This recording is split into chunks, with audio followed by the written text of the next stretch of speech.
he's just different, because I can imagine people saying to Kubrick, you're not really letting us into Jack as a human being. And then Kubrick just said, get away from me. Get away from me. Yeah. People must have said it to him. Like, we're not, the wife is strange. What you're asking Shelley to do, by the way, her hair is falling out because she's losing her mind playing this woman. Yeah. Because it's not a person, it's not a human being. Badly And written, he said, do me a favor, Dorothy, get the fuck away, get in the other room. Whoever said this to him, he said, just get the fuck away from me. I'm doing this. You go do that in another movie. Well, and in fact, they did. Stephen King made it again. Who gives a shit what Stephen King thinks of The Shining? The Shining has nothing to do with Stephen King, who I think is a really cool writer. It's a whole other category. But Kubrick takes whatever thing. He's like, here's a New York Times magazine, this article. I'm going to make a movie about it. And he just makes it. He decides, I'm not doing the thing that you want me to do. I'm not doing a father who changes. It's boring. It's done. It's been done 1,000 times. So what? It's a very good way to make a movie.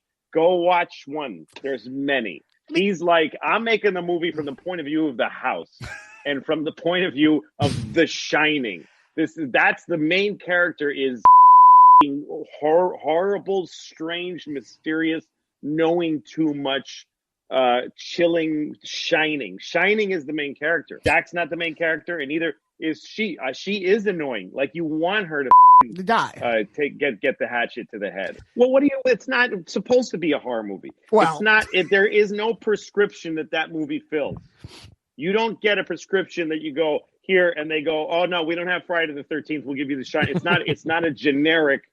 For Friday, like when you go to get Prozac and it's really Lexamil or whatever. This is from an abstract point of view of fear. The movie's point of view is fear, or whatever. I can't put it to words because it's just suggested. It's who's following the kid when he's in the tricycle. That's not even from the kid's point of view. It's from the point of view of this presence and the poster of the naked lady behind Scatman Crothers. This is Stanley Kubrick's idea of what a black man's Florida apartment is like. I'm so much more interested in his bent ideas than I am in someone who's like, no, I'll show you what this would be like, and I'll give you these feelings, manufacturing feelings. And by the way, I'm not putting down that kind of filmmaking. Some of my favorite movies, Goodfellas, a lot of my favorite movies are totally reliable structures, and you can see how they work.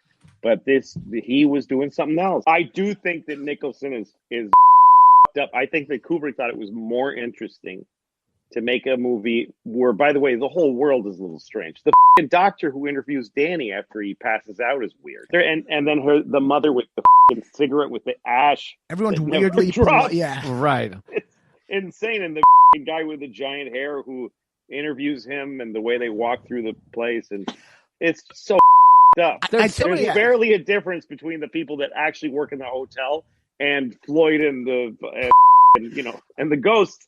But that's where the place is like people in. I mean, the ghost, it's the building's point of view. The building reaches out to Scatman Crothers across and makes him come from all the way from Florida. That's not your basic horror movie stuff. His movies are not about human beings. He's not a humanist. They're about ideas. Yes. Exactly. Even Barry Lyndon, which is named after a guy, it's not about Barry Lyndon. It's a strange movie about human failure and the loserdom and like the loathsomeness of human beings. There is a stilted, ugly feeling in that room that is familiar to my generation in terms of domestic dialogue. There is a distance and an ugliness that I feel. The other thing about Nicholson in this movie is that this movie was just so iconic in his acting, that in that character that he created, that he messed up the rest of history, the future for itself. It's a movie that you saw when it came out and you're like, what is this? Is crazy the way he's acting. That was the feeling in the 70s of couples that were a little bit strangers to each other and men that were a little dangerous. It's coming from somebody's gut who was a little bit not sane. I mean, everything that we introduce to the world is shit. Meaning white people. Because I really think that white people are from like another planet. Because when we came to America, it was so nice. It was just Indians, and they weren't even Indians. We called them that by accident, and we still call them that. Like we knew in a month that it wasn't Indians, but we just don't give a shit. We never correct it. We came here, they're like, hi, and we're like, hey, you're Indians, right? And they're like, no. No, this is India, right? No, it's not, it's totally other place. You're not Indians? No. Ah, you're Indians. You're Indians for hundreds of years after. We ruined everything here. This was it was just coast to coast, just green and brown and beautiful. And all the humans were just walking around with painted faces, just walking. And they'd be like, ooh, that looks yummy. And then they just eat from the ground. And then they'd sleep on the grass. And they'd wake up and they'd fuck. And then they'd go for a swim and do a little dance. That was the whole continent, was just folks doing that. I mean, there was people in Mexico cutting off kids' heads and rolling them down the pyramid stairs. But that's always going on. What are you gonna, you can't do a whole lot about that. But I think we came from another planet, and the reason is because we don't like it here. I mean, why, if we're from here, if we belong on Earth, why aren't we comfortable on Earth at all? We need nice, smooth surfaces and right angles, and we need it to be cool and not too hot, just perfect. Like, when it's hot, why wouldn't we just, fuck it? Why wouldn't we be like that if we belong here? And it's weird because people that aren't, whatever you call there's environmentalists, and then there's people who are whatever, they just hate environmentalists. But that's what people get angry at environmentalists, because they think they're slowing down the economy and creating restrictions. And a lot of these people are Christian. A lot of these people are very devout Christians. And that's such a confusing thing to me, that if you believe that God gave you the earth, that God created the earth for you, why would you not have to look after it? Why would you not think that when he came back, he wouldn't go, what the did you do? I gave this to you, motherfucker. Are you crazy? The polar bears are brown. What did you do to the polar bears? Did you all over every polar bear? Who did this? Who spilled this? Who spilled this? Come over. Did you spill this? What is that? It's oil. It's just some oil. I didn't mean to spill. Well, why did you take it out of the ground? Because I wanted to go faster. I'm not fast enough. And I was cold. What the do you mean cold? I gave you everything you needed, you piece of shit. Well, because jobs. What is a job? Explain to me, what's a job? You work at a place, and when people call when their game doesn't work, and you help them figure it out. What do you do that for? For money. What do you need money for? Food. Just eat the shit on the floor. I left all over the floor. Corn and wheat and grab it up, make some bread. What are you doing? Yeah, but it doesn't have like bacon around it, and like I like when it has like bacon on it and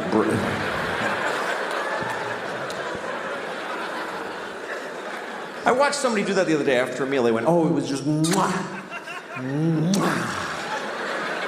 And I started wondering, what does that mean? What does that signify? Mwah.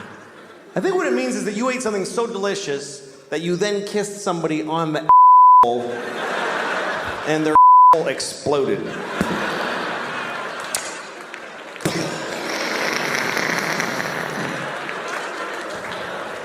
That's some good eating. That's a nice sauce. Is that good? Yeah, let me show you. Let me have some of that. That just destroyed my anus.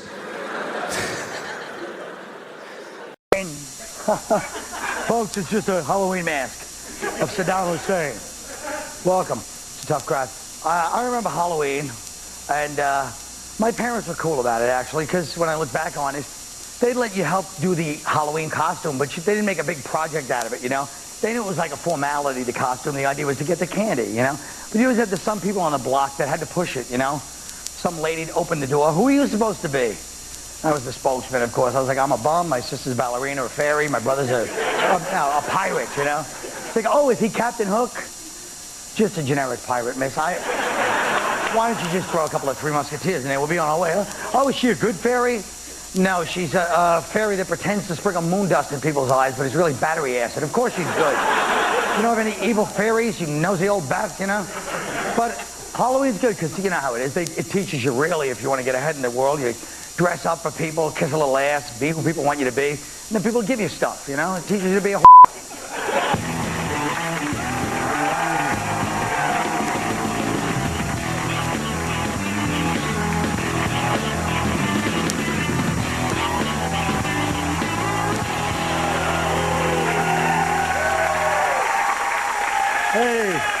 Hey guys, I'm not a crowd pleaser. All right, start out at that level. That's weird, man. Dennis Kozlowski spent $2 million on this party. Take a look at this party this guy had.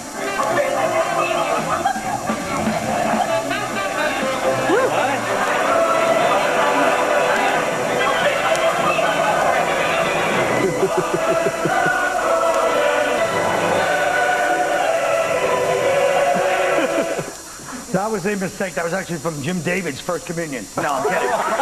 Okay, obviously this guy should be killed for embezzling the money. But what about the fact that it's legal? Like this kind of stuff is legal to have this kind of party where you're paying for every lap dance and half a gram. Any corporate guys had for the past 20 years. Dom? Well, what's wrong with a lap dance? I'm a supporter of the arts, my friend. Did that look like a fun party or what? Huh? Nothing makes you want to go to a party like that. Running around a pool, I can't stop laughing. I'm crying. Yeah, it did look like kind of a dud of an event. You know? Yeah, I mean, if they spent all that money, that's just people going, woo, with wings. That's it. That's what you would do. If you had millions of dollars, I would stand there going, while people... That's why I get Is Jimmy Buffett playing now at the party? Buffett played at the party. That's the crime. $2 million and you hire that guy? Couldn't you spend the money better? I mean, if I was a shareholder in the corporation and they had spent money on like U2, on, you know, really hot hookers that cost a lot of money to have sex with each other, they had mirrors full of blow and heroin and, you know, then, you know, you'd say like, that's wrong, but I'm proud to be part of that company. Right. You know what I mean?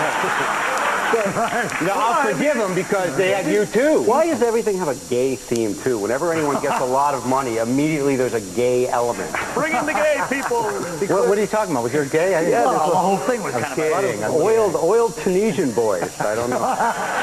Yeah, it was in Sardinia too. Yeah. Sardinia. That's New York people, Dom. They are my people, the sardines. Chandler sardines. Smell this. Yeah, why they got to put the Italians down like that? Stereotypical. Why? They makes like you that? Well, I mean, the Italians are decadent, Sodom and Gomorrah.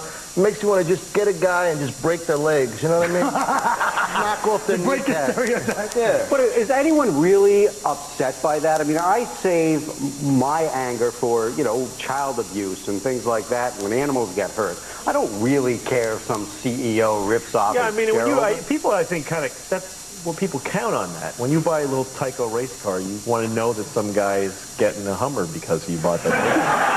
Because you think that could be you someday. That's what America's all about, you know. It is. And that's such a kind thought about child abuse. Because, like, who's for child abuse? I'm against child abuse. Not me. I like to beat a little kid once in a while. Make him cry. Well, I was about to say something serious, and I was like, oh, no, it's a comedy show. I better shut up. All right. Saudi Arabia has spent 17... I'll tell you what I save my anger for. This guy. Oh, you killed my son. Saddam Hussein's a mask. Saudi Arabia spent $17.6 million after 9/11 to improve their image with Americans. Look at this ad. A partner in investigating more than 150 suspected terrorist accounts, and a force for stabilizing oil prices during this time of war. They still have Jared eating a falafel. Kenny, let me ask you something. What was that? Kenny, what is the point of this, please? Well, I think if Saudi Arabia really wants to get back on our good graces, I mean, since 15 of the hijackers were Saudi, they knock the towers down. If they want to play nicey-nicey, build the towers back up with all their oil money, but this time we're going to want 3. So that's the only way. I like on the ad how it says the American flag and then their flag kind of trying to, you know, it's the same flag, don't worry. It's which sort of which. Yeah, you forgot, you didn't show the whole commercial. It just goes to black and it says, enjoy oil. That's what it is. Now listen to this. This is a subject I proudly picked. Cause marketing. Combining selling of products with like things that people like Ben & Jerry's always did it. I don't know what their causes are now. Mrs. Fields is involved in stuff. I think there's like Victoria's Secret is doing Breast Cancer Awareness Month. I don't know, but something like that is happening. What do you guys think about this? Is this cynical, or is it a positive way to equally distribute the wealth, Mark? Well, at least you're sort of, subverting the cause, underneath the product. At least it's not like Right to Life cereal. You know what I mean? But I think that ultimately what happens is you leave it to Americans to, make people feel better about what they're doing by buying things. I think it's only going to let people rationalize their behavior. Like you see the obese guy knocking back a second pint of Chunky Monkey saying, hey, it's for a good cause. You know what I mean? And then he gets diabetes, they cut his fingers off, and the Domino Sugar Fund pays for it to get the surgery. And the guilt just keeps trickling up until Satan goes, you lose! You see that? Do any of you guys actually, does a cause ever make you buy something or not buy? I'm a big Ben & Jerry's eater, and I eat it not because they're against bovine growth hormones, but because they have big chunks of stuff in it. Yeah. If Ted Nugent had ice cream with big chunks of stuff in it, I'd eat his ice cream. Would you really? Yeah. Politically, I don't chunks? care. I just like the big chunks. Hey, Ken? Yeah, go ahead. No, not for nothing. Maybe you ought to switch to like a low-fat yogurt. I'm just saying, as somebody who cares about your heart. Ben, I only eat half because Jerry's a jerk. Jerry's a jerk. I don't know how, but yeah. Well, this whole thing is sort of like, it's like Indian casinos, it's the same sort of idea. Because, I don't gamble much, but I'll tell you how it's like that. I'll gamble at an Indian, I'll tell you, because it's like a cause. I'll gamble at an Indian casino, because, when you lose, you feel like you're helping. That's why I get Indian hookers. Yeah. See? They got that $24 from Manhattan back in the first 2 hands of Pike out poker. Yeah. Enough. Yeah, no, I think whatever's good. What is Mrs. Fields helping? She's helping a lot of good causes. You don't have to be sarcastic about Mrs. Fields. I forget. I read the thing, but I forgot what it said. That would be good if they could just say that. It's good causes. Just go ahead. Doesn't she? She has what is it? What specifically? It's just good. Don't worry. No, we're doing she's something giving nice millions and millions of dollars to somebody. Homeless aid. Is that right? I don't know, but something. I won't buy cigarettes because of their affiliation with death. I won't buy them. But that could be a good cause. We're going to talk about it in the next act. He segued. It's the first time I ever made a segue that was almost like semi-intelligent. Professional. But then he threw it away by mentioning that it was. No, I think that enhanced it. What is it? We'll be right back. How's that for a cool ending?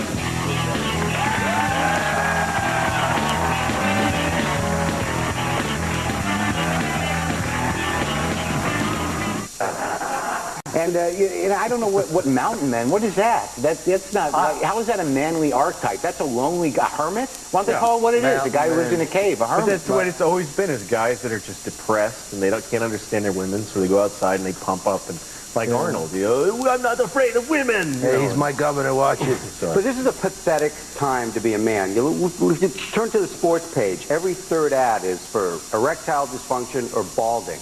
I think men should take back the limp penis and our bald heads and embrace that.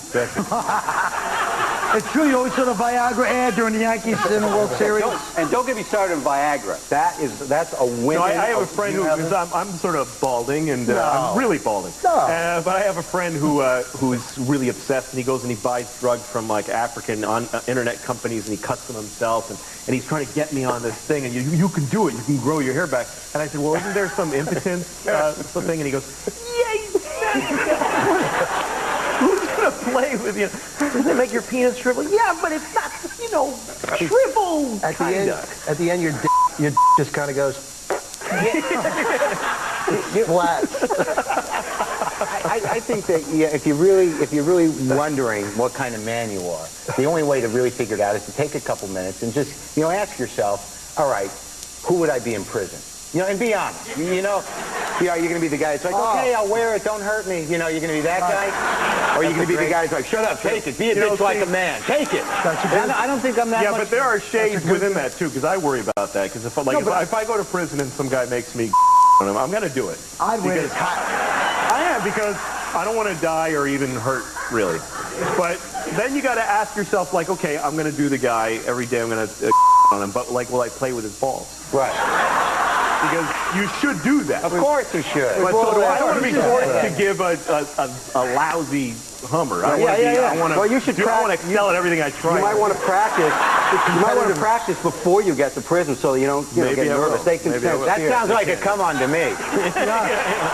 Ken wants to rape Louis. Yeah, I think that's what we got going. All right, let's talk about this sexual little deviant thing. 20%, now they're saying 10 to 20% of men now engaging in unsafe sex because the risk of getting a disease turns them on, right?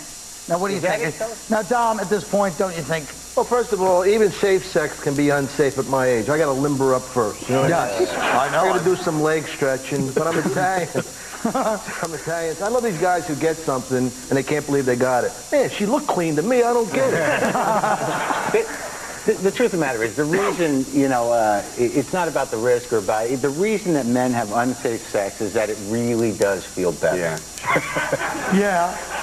But they're saying there's actual bug chasers. Didn't you read that whole about those AIDS bug chasers? These guys drive me nuts that they're so picky about sex. Like, they want to wait till somebody that lets them do it. Like, I'm married, so we never have sex now because we have a baby.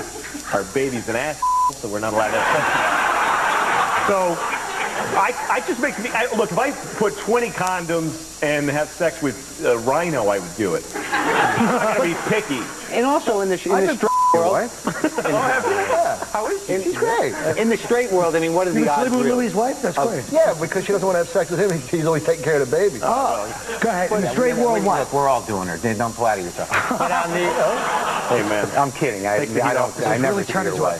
Go ahead. What was I saying though now? In the straight world. Oh yeah, well, I mean, what are the odds? The odds of getting AIDS are not as high as they once thought. And if you get chlamydia or syphilis or crabs, that's sort of a rites of passage. You're sort of like, hey, I got crabs. Hey, right on, good for you.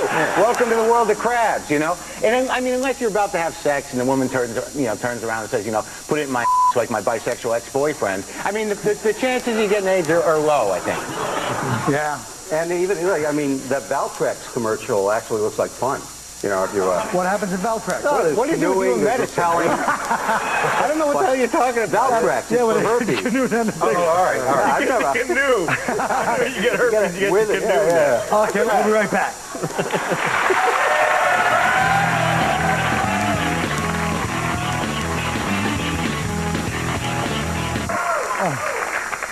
Folks, a lot of TV and movie actors have been doing these Broadway musicals. I'm pensive. Antonia and Melanie, Jason Alexander and the producers, John Stamos and Nine. What makes me mad is they would never ask me to do anything like that. I'm from this city. You know what? I shouldn't say never. That's negativity. Could be, right? Who knows? Could be. Who knows? There's something due any day. I will know right away soon as it shows. It may come cannonballing down to the sky. We may die bright as a rose. Who knows? It's only just out of reach. On the park, on a beach, under a tree. Something miracle new gonna come through. Come into me. Yes, it could. Something's coming, something good, if I can wait. Something's coming, I don't know what it is, but it is gonna be great.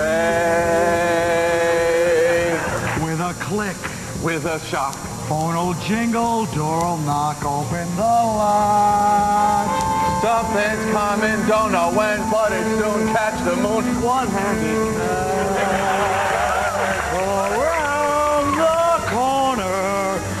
Whistling down the river. Come on. forever to me.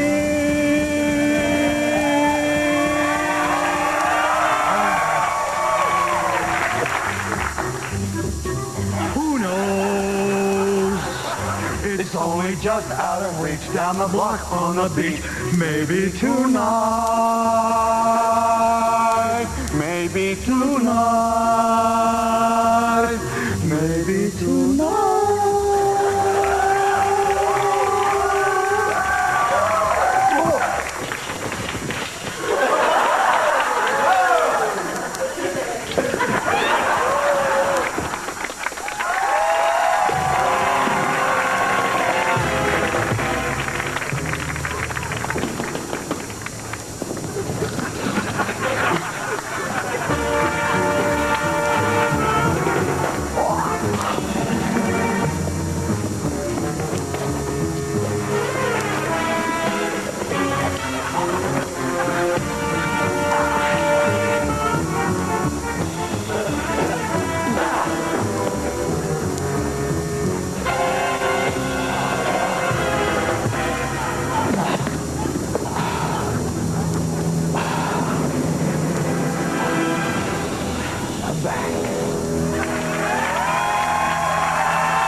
Wednesday, the kid needs more than Lady Luck to beat Jacques Chirac. You're taking...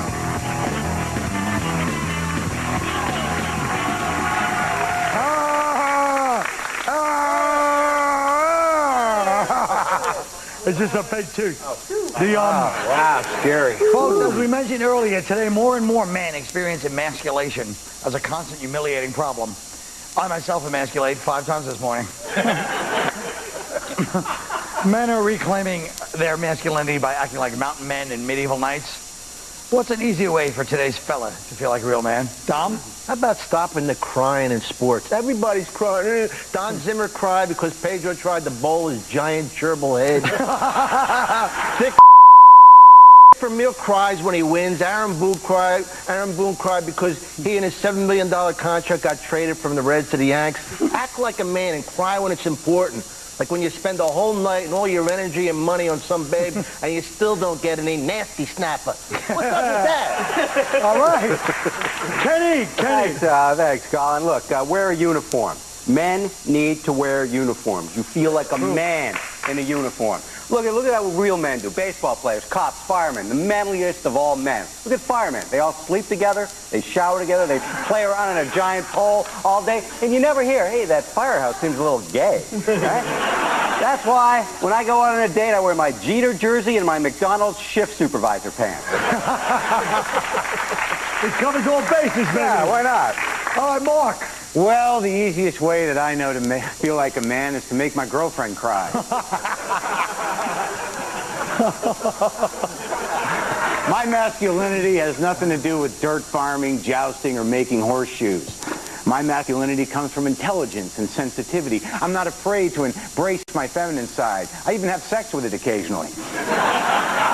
Just to show her who's boss. All right. Louis. I used to feel out of touch with my masculinity, and I used to doubt myself as a man until I did something that changed my life forever. That's right, I shaved my balls.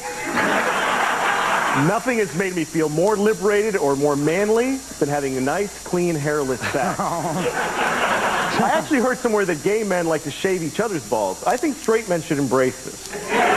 What better way to know each other as men, to feel like men, than to remove the stubble from one another's scrotal area? It also builds trust. Just imagine if before every peace summit, Yasser Arafat and Ariel Sharon squatted on the floor across from each other and shaved each other's big, hairy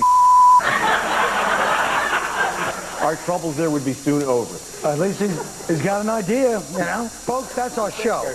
Good night. Take care of yourselves.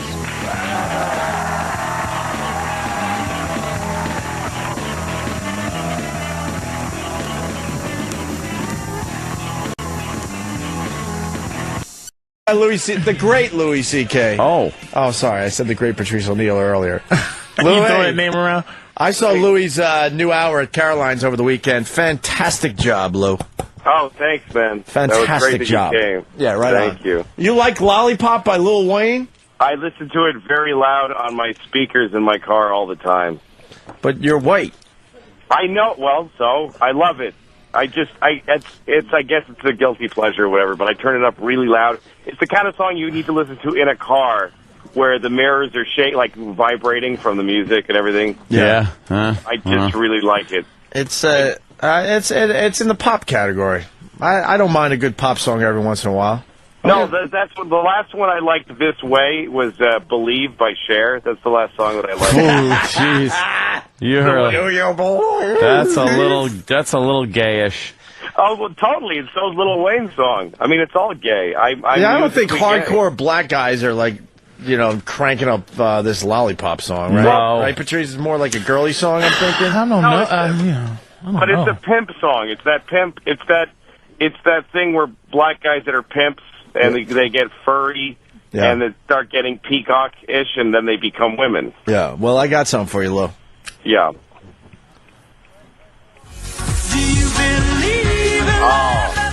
Yeah. Awesome. Louis said, "Oh, he's gonna cough." He's whacking his bag right now. You gotta listen to this when you're running. You gotta go running with this on your iPod. Believe. All right, it's very motivating. Away from gay people. What are you running from? Well, the one. I mean, if Lou's gonna admit, I'll admit. The one that gets me is a Madonna song. Which one? "Ray of Light." Oh, yeah, I like that. I like running. All right. Oh, Ray of Light. Ray of Light makes you run a little faster, a little harder if you're working out. Yes. Yeah. Yes. No, in little pink shorts, definitely. Yeah. You dick. No, I'm saying it's awesome with the pink shorts. I'm not making fun of you. You like pink shorts? Well, when I'm running to Listen to Madonna this beat. shorts. How could you not like this as far as pop songs go? Not everything has to be a guitar riff. No, it doesn't. Okay. I mean, I don't search out Madonna songs, but if you're exposed to a song like this, I'm like, this is pretty cool. Wait, she's singing now. Well, let her get into it a little bit. Oh, yeah? You're just warming up on the treadmill right now. Give Madonna a second. Yeah, give her time, man. We're revving up, man. We're going to a higher level here. I don't think so. Yes. I think this is a girl's song. Wait when she screams and I gay feel. Guys. You know what this looks like when she does it live? Here it comes. Faggot. You know what faggot. I'm sorry. That's all I can fucking say. What is this? Inspirational? This horse shit? Hell yeah. It's if she's doing this live, you are just seeing gay men jumping around to this. You know what? Also, with magical blinking lights, with a lot of extra horse shit. Right. Everybody's got backpacks on and stuff. Yeah. Because the rhymes I say, sharp as a nail, witty as can be, and not for sale. Right. And that's all you got to do is see two niggas with Adidas, and I still want to be Run DMC. If I could be, I would. This hat is a dedication to them, man. It certainly is. Like, isn't there motherfuckers you love like that? You don't love this. No. Hold on, here it comes again. Come on, Lou.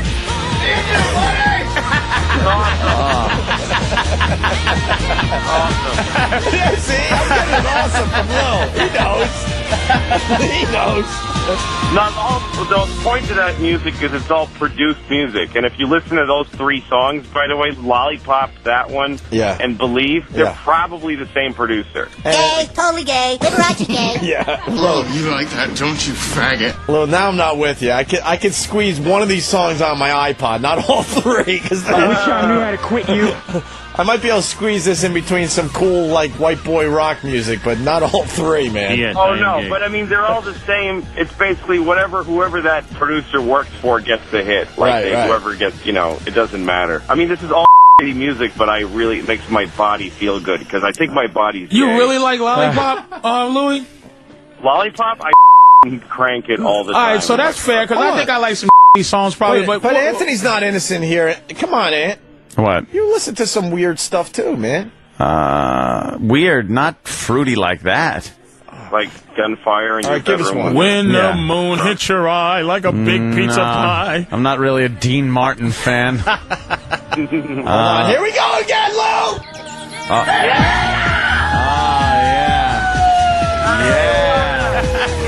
Just get fucked in the ass as you.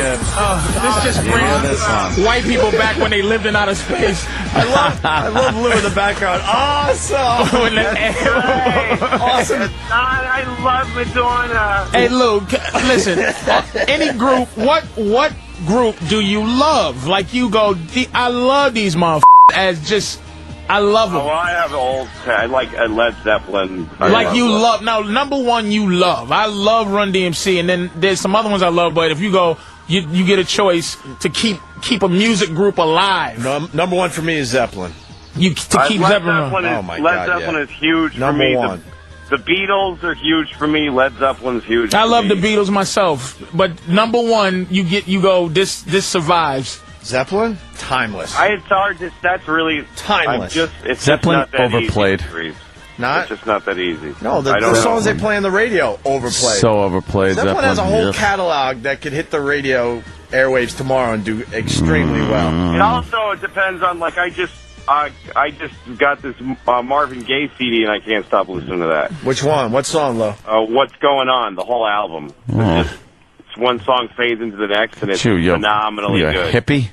It's better than anything right now. That the Marvin Gaye was going on. Can't really argue that one, man. Marvin Gaye was competes with Led Zeppelin. Probably so. Oh yeah, definitely.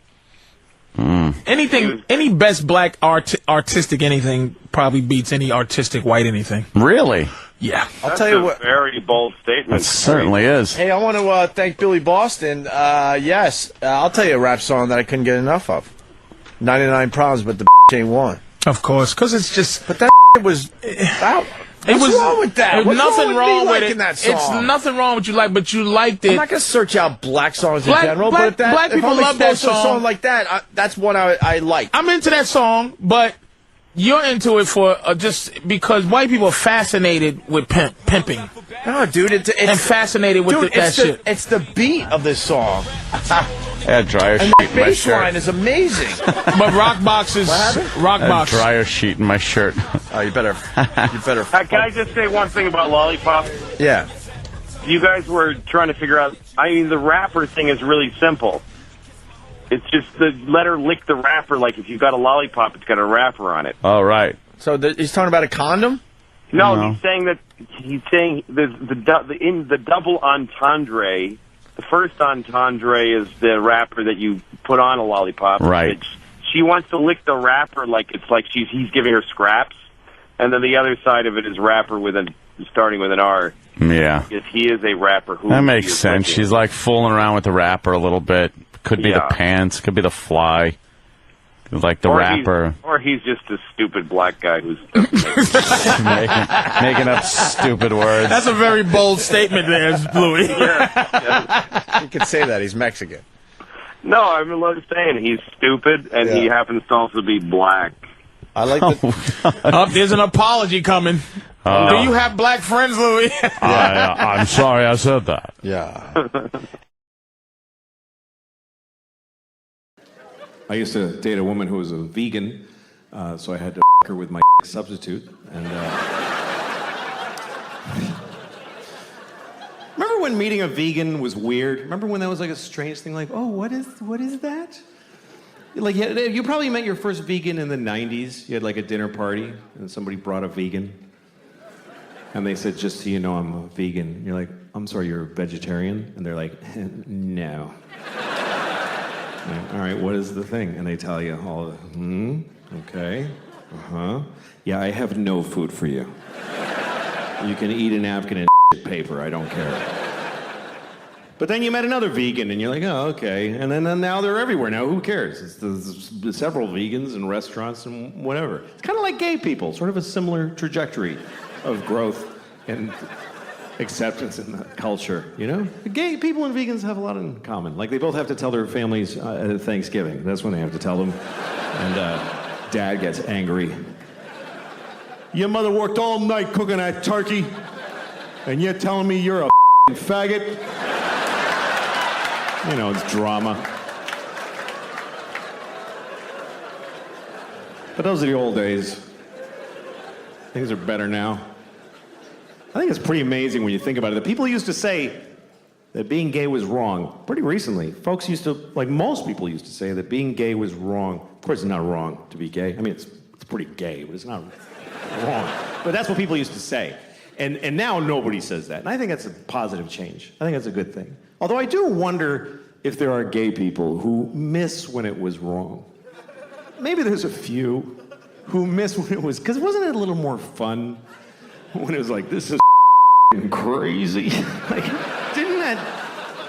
didn't that give it a little zhuzh, a little, I could lose my job, oh. Because now they're like everybody else, which is great, and they can get married, that's terrific, but is that fun to your husband at your house? Wasn't it more fun to be in an old nightclub at 4 in the morning, like, I'm breaking my mother's heart. Oh, yeah. I don't know. I don't even mean just gay people. Just some people like when sex is a little up, you know? Some people like when sex is a little all right. No. All right, you want to talk about it? Should we talk about it? Yeah, all right. I don't mind talking about it. Okay.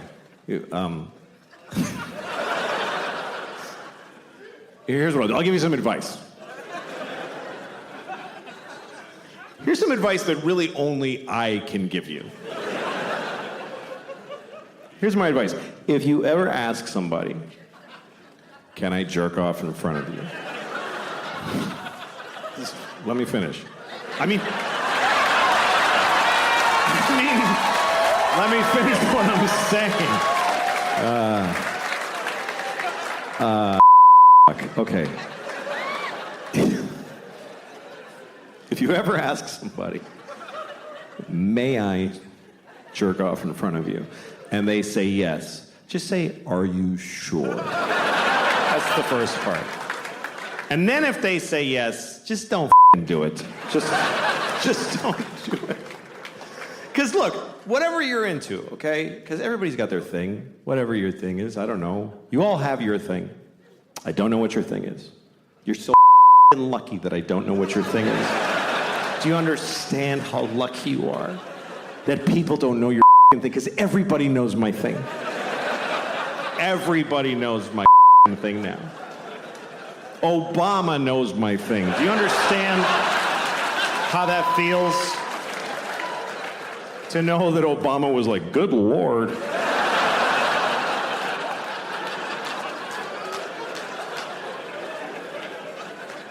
Everybody in the world knows my thing. I got on an airplane in Italy. This little kid was like, Mama, that's the guy who jacked off in front of the people.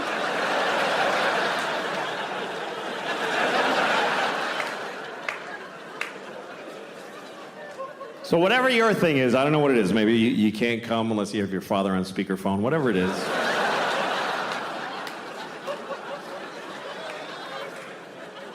If you want to do it with somebody else, you need to ask first. But if they say yes, you still don't get to just go, woo, and charge ahead. You got to check in often. I guess that's what I would say. Check in.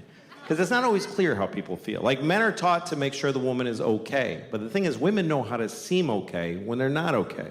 So you can't just look at her face and be like, yeah, her eyes are dry, we're fine, let's just keep going. You got to check in. Because communication during sex can be very confusing. Like, sometimes you're with a woman, you're having sex, she's making noises, she's going like, ooh, ah, and you're like, oh, she loves it. Not necessarily. Sometimes they're making those noises just to get through it. Because it's easier to go, ooh, than to say, I hate how you f*** me. Honestly, it's awful. So she goes, ooh, baby.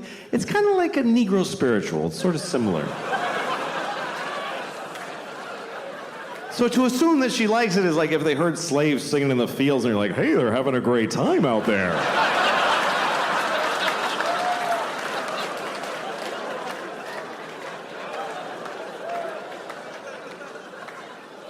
As far as my thing, I don't know what the f***. People are like, why do you want to do it anyway? Okay, I don't know. I like jerking off. I don't like being alone. That's all I can tell you. I get lonely. Where is everyone. It's just sad. I like company. I like to share. I'm good at it, too. If you're good at juggling, you wouldn't do it alone in the dark. You would gather folks and amaze them.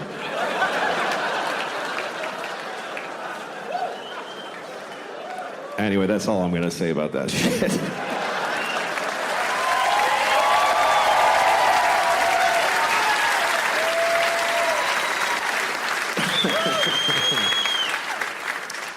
Well, the hardest thing about having kids is just the days that you spend with them. That's really the hardest part. It's just every day that you have them is the hardest part of having kids. It's just every day. It's getting up at 6 o'clock in the morning, which, first of all, I'm not that guy. 6 o'clock in the morning. I have blown off entire careers because of one day I didn't want to get out of bed.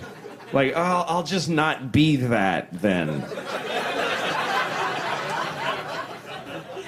I have to, first of all, I got to get them dressed. That's number one, because that's the one that people will notice. That's the only one.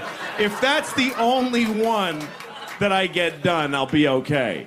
Because I can't, if I show up with two naked kids, I'll go to jail. So I have to, but I can not feed them. They're fine. They ate. They're just a little tired. It's fine. And then I got to get them to school, which means walking. The older one goes to kindergarten. It's third grade. Jesus Christ. I just said kindergarten. And she's in third grade. You know what's even worse? She's not. She's in second grade.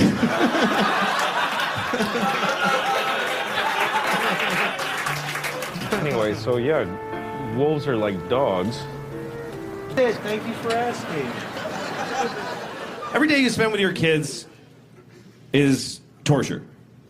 And it's because I love them. If I didn't love them, I wouldn't matter. I just play poker with my friends, come home later, oh, they're dead.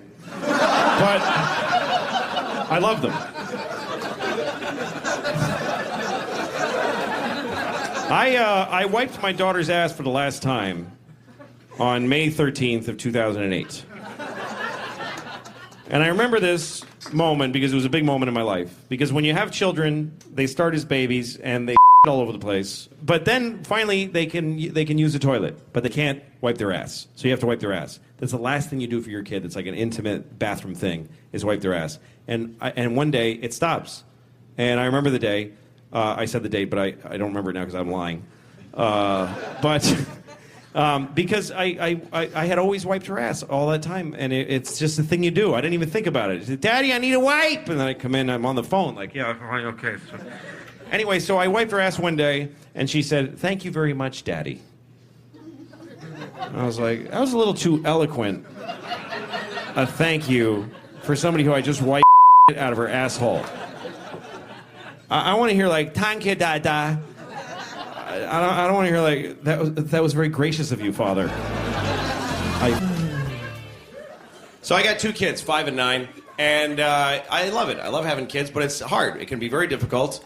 One thing that's difficult is that they are very different ages, 5 and 9, very different developmental stages. And I have them to myself when I have them. My ex-wife and I split custody. I'm with them half the week. I have to find things that the three of us can do together.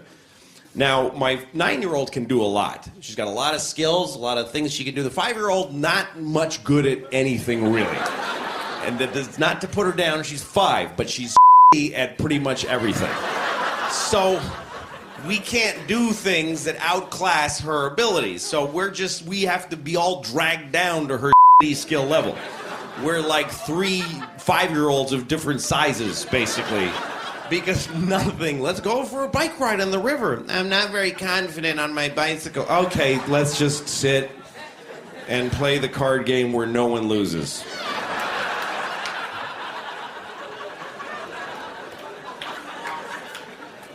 We went swimming one time, the three of us, and that was a nightmare because we're in this pool, there's a deep end, there's a shallow end. The older one is in the deep end, the 9-year-old. She's having a ball, but she's lonely. Who wants to swim by themselves? She's in the deep end doing flipper tricks, and she's like, Daddy, swim with me. And I can't, because I'm in the shallow end with a little one who's clinging to my leg in fear. Don't put me in the water. I'm like, it's not, it's this, it's to your tits at the highest. Just stand there. It's fine. No, I'm gonna drown. There's sharks. Why would I lie to you? Really? I would put you in and go, ha ha, you're drowning. I tricked you to death. Really? I'm gonna do that? If I wanted to kill you, I'll wait till you're asleep and go like this for 4 minutes and it's over. Okay? That's how easy it would be to kill you. You should thank me every morning you wake up alive. That's how easy it would be to kill you. I know how to look after you! I'm good at it! You're not dead yet! I love that kid. I love that kid to pieces. But I wish he was never born. That's how it feels in certain tiny moments. Any parent who is honest will tell you that you live with that ambivalence. You just have it. You look at the face of your beautiful, lovely child, and you think two things at the exact same time. I love this kid so much that it's changed my whole life. I love other people more because of how much I love her. I love people that had died years ago more. Like my love has traveled time because of how much I love her and she loves me back. She's completely given value to life that didn't exist before, and I regret every decision that led to her birth. That's how it feels.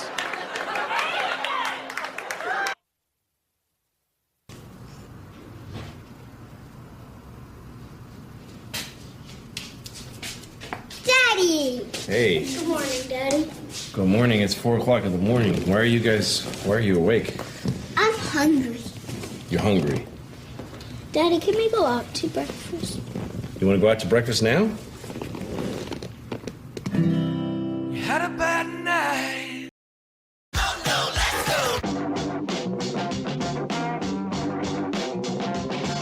go. Putney Swope was a movie that really inspired me.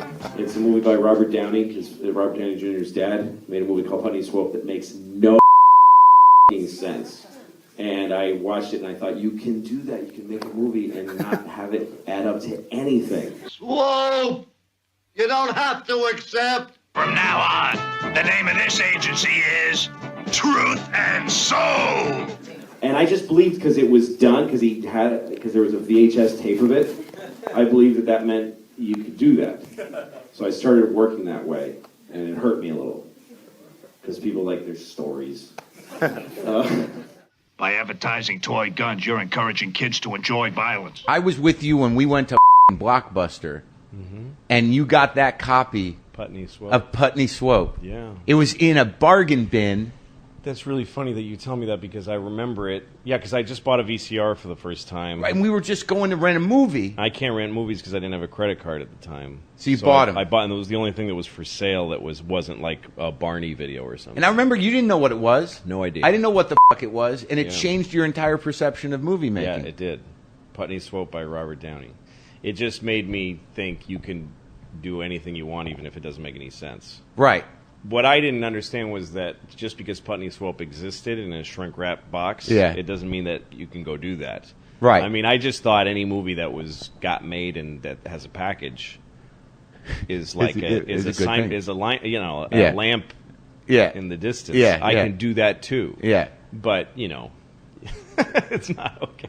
But I'm really glad that was my first big inspiration. Isn't that weird though? Yeah, you were there. It's funny because I was telling somebody this story recently about getting Putney Swope. Yeah. And you didn't I remember forgot me. you were there. He's just different because I can imagine people saying to Kubrick, you're not really letting us into Jack as a human being. And then Kubrick just said, get away from me. Get away from me. Yeah. People must have said it to him. Like, we're not, the wife is strange. What you're asking Shelley to do, by the way, her hair is falling out because she's losing her mind playing this woman. Yeah. Because it's not a person, it's not a human being. Badly. And he said, do me a favor, Dorothy, get the fuck away, get in the other room. Whoever said this to him, he said, just get the fuck away from me. I'm doing this. You go do that in another movie. I'm going to, and in fact, they did. Stephen King made it again. Who gives a shit what Stephen King thinks of The Shining? The Shining has nothing to do with Stephen King, who I think is a really cool writer. It's a whole other category. But Kubrick takes whatever thing. He's like, here's a New York Times magazine, this article. I'm going to make a movie about it. And he just makes it. He decides, I'm not doing the thing that you want me to do. I'm not doing a father who changes. Don't. It's boring. It's done. It's been done 1,000 times. So what? It's a very good way to make a movie. Go watch one. There's many. He's like, I'm making the movie from the point of view of the house and from the point of view of The Shining. That's the main character is horrible, strange, mysterious, knowing too much, chilling, Shining. Shining is the main character. Jack's not the main character, and neither is she. She is annoying. Like, you want her to die. Get the hatchet to the head. Well, what do you? It's not supposed to be a horror movie. Well, it's not. There is no prescription that movie fills. You don't get a prescription that you go here and they go, oh no, we don't have Friday the 13th. We'll give you the shine. It's not. It's not a generic for Friday. Like when you go to get Prozac and it's really Lexamil or whatever. This is from an abstract point of view of fear. The movie's point of view is fear. Or whatever I can't put it to words because it's just suggested. It's who's following the kid when he's in the tricycle. That's not even from the kid's point of view. It's from the point of view of this presence and the poster of the naked lady behind Scatman Crothers. This is Stanley Kubrick's idea of what a black man's Florida apartment is like.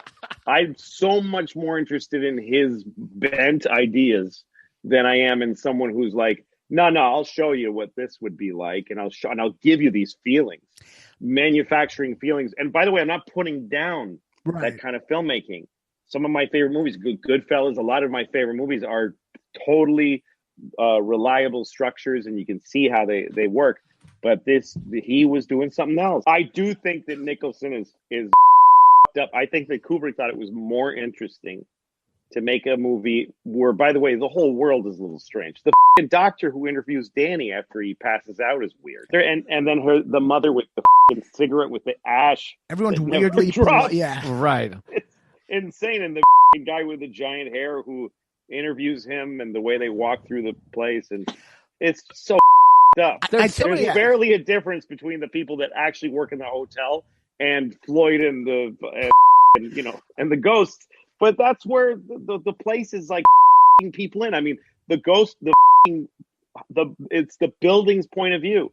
The building reaches out to Scatman Crothers across and makes him come from all the way from Florida. That's not your basic horror movie stuff. His movies are not about human beings. He's not a humanist. They're about ideas. Yes. Exactly. Even Barry Lyndon, which is named after a guy, it's not about Barry Lyndon. It's a strange movie about human failure and the loserdom and like the loathsomeness of human beings. There is a stilted, ugly feeling in that room that is familiar to my generation in terms of domestic dialogue. There is a distance and an ugliness that I feel. The other thing about Nicholson in this movie is that this movie was just so iconic in his acting, that in that character that he created, that he messed up the rest of history, the future for itself. It's a movie that you saw when it came out and you're like, what is this? This is crazy the way he's acting. That was the feeling in the 70s of couples that were a little bit strangers to each other and men that were a little dangerous. It's coming from somebody's gut who was a little bit not sane. But now my kids, I take them everywhere. I'm responsible for every second of their lives. I'm with them all the time, watching them do their thing. I take them to soccer. Yeah, you're playing soccer. You're playing soccer right now. I know you're playing. Are you done? Okay, let's go over here. Was that fulfilling? Was it strengthening and confidence? Like, you have to do everything with them. And I have two kids, a 5-year-old and an 8-year-old, and when it's just the three of us, it can be challenging because they're very disparate skill levels. The 8-year-old is blossoming. She can do all kinds of stuff. The 5-year-old is not good at anything.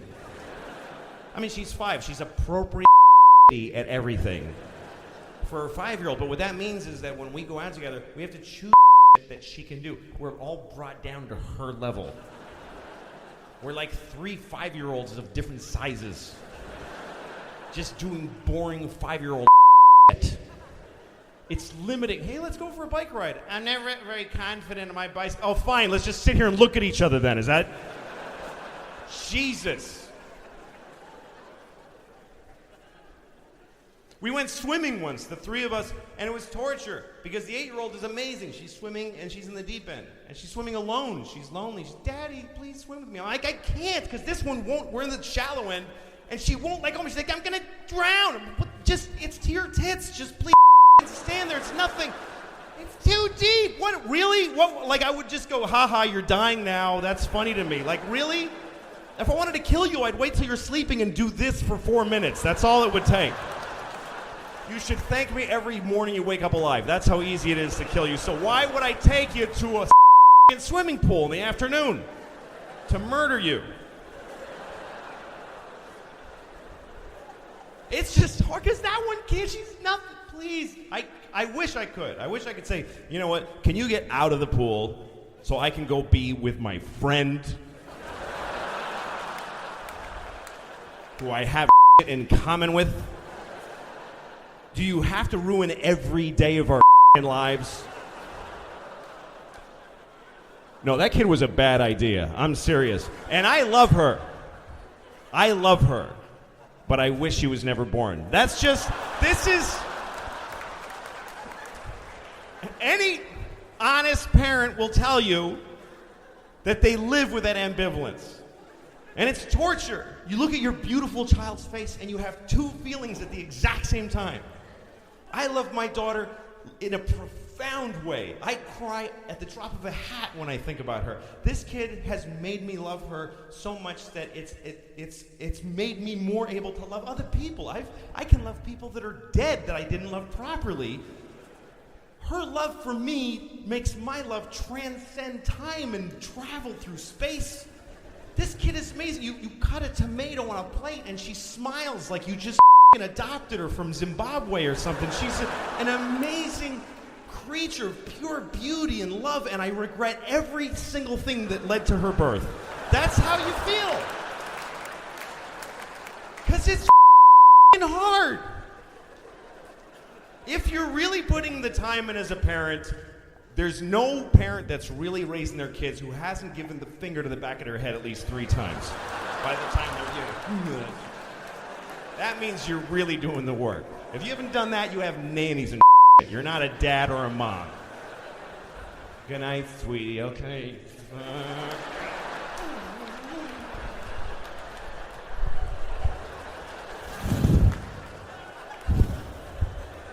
Light of my life, light of my life, light of my life, light of my life.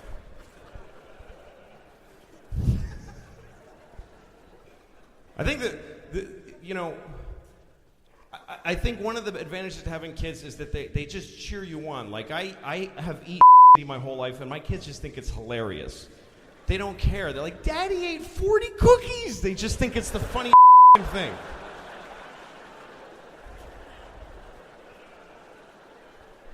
We used to let kings take over for their fathers. That's the craziest rule that ever existed. That if the king dies, they let his kid be the king. What are the odds that he's not going to be a piece of shit? How do you let that... That's one of the weirdest things that we've ever done as a race of people. I mean, all of us. White people, and I mean, there were black kings too. African countries. There's never been a black king of England. That's never gonna happen. That is one color line that's never gonna get... Don't even hope, man. It ain't gonna happen. There's not gonna be a black king of England. I mean, after all that white that's been pumped into their blood for years, they've just been this kind of jizzy white color for all these generations. Purpley. They're all... Every British royal looks like cock meat. That's what their faces look like, an Irish penis. That's what they look like. Someone took an Irishman's penis and stretched it out and drew a face on it with Sharpie. Just, that's what they look like.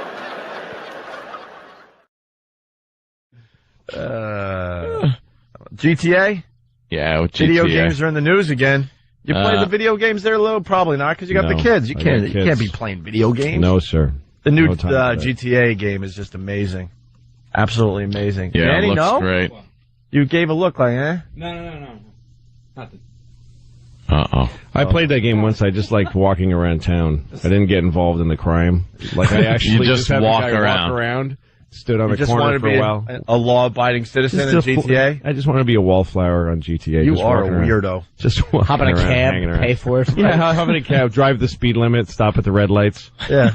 You could do that. Stay out of trouble. Let the hooker keep her money. Sure. All that stuff, sure. Dude, I tried playing that game once because we were all in it. And all I kept doing was backing into the fence. I wanted to kick my television over. I was so irritated. I couldn't control the No, that's clicker. why, seriously, what I really did do was stay out of trouble. Like, you can tell where the hot spots are and every time I heard sirens, okay, I'll just stand over here by this building and wait for that to go by. Just stay out of trouble. See how long you can play the game. Can you walk around all Stay day away and from just not be bothered?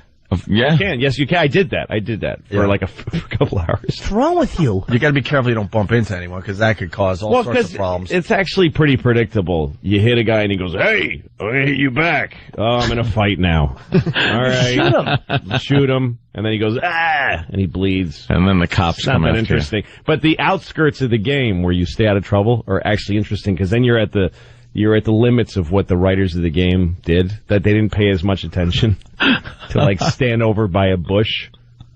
You know what I mean? never realized in that. a weird existential corner of the creator of the game's mind, where the stuff he had to write just in case some idiot didn't Decided to shoot just anybody. walk around. Yeah, it's better than, whatever. Well, let's see what's going on with these 6 kids out there on Long Island, I believe. Of course. Where else would they be from? 6 teens who are accused of carrying out a crime spree, cops say, was inspired by the popular video game Grand Theft Auto. Nassau County Police say the boys, who range in age from 14 to 18, attacked several people while trying to copy scenes from the game. 3 of the boys allegedly beat and robbed a man in New Hyde Park. They later met 3 others in Garden City, where cops say they forced one driver off the road and mugged her. She was able to escape and call police. The teens are now being charged as adults all face robbery charges. So why the yes, Danny? Well, I just love how neither the news nor the Newsday article that reported this story bothers to tell you that, the reality of it is that Grand Theft Auto 4 is an M-rated game. There's ratings on video games just like there are movies. And I think 4 out of these 6 kids weren't even of age to even be playing the game in the first place.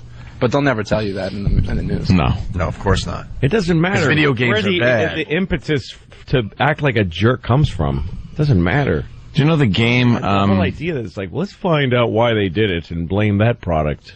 The game sold, I don't know how many millions of copies. 1.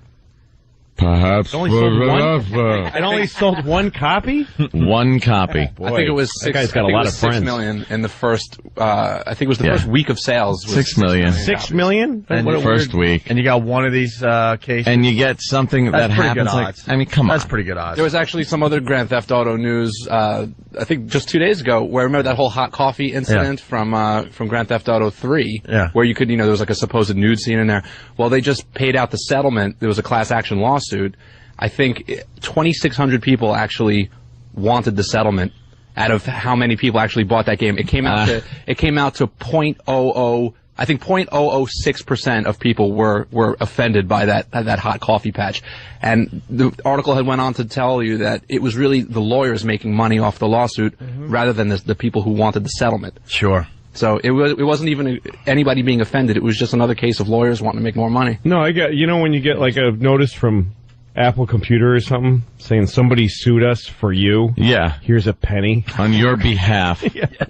Class action. Class action lawsuit. What? Right. You're offended. Don't worry. Here's a penny. Here's a penny. Yeah, What? we Enjoy. understand what you needed. Yeah. What happened? And meanwhile, the company lost like billions of dollars some because they had to lawyer. dish out pennies to to people that don't want pennies. Yeah. To write for your penny, to claim your... That's weird. I think the actual figure for Rockstar was they had to pay out, I think, something like $34,000 for that hot coffee suit. Really? Yeah. That's it? Yeah. And imagine what they had to spend on their lawyers and everything else. Yeah, It's unbelievable. Give me a break. Whatever. Violent the video rich games. fat blah, cats blah. get fatter. Yeah. Mm. Regular Joe. Regular Joe. No? Yeah. That was Regular Joe.